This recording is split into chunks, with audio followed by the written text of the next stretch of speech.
Έτσι και σήμερα λοιπόν έρχομαι και σας λέω, να έχει φέρει στη Βουλή ο Κασιδιάρης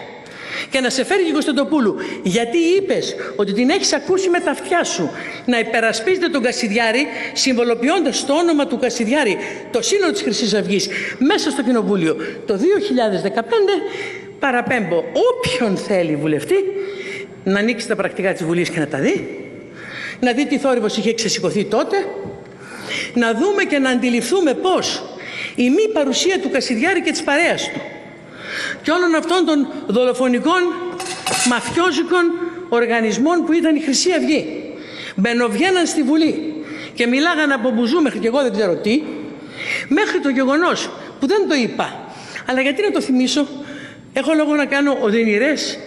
υπενθυμίσεις στον ελληνικό λαό. Απεφάνθη ευτυχώς για τη Χρυσή Αυγή και την πέταξε έξω από το Κοινοβούλιο. Εγώ θυμάμαι το λαγό να με κυνηγάει μέσα στην Επιτροπή, επειδή τον είπα υπόδικο, να βγαίνω έξω να με κυνηγάει, να έρχονται δύο Συριζέοι, ο Μανιός και ο Λεβέντης, να με βγάλουν από τα χέρια του, μην τυχόν με ξαναπιάσει να με δείρει σαν τον Κασιδιάρη, και η Βουλή να τον καλύπτει.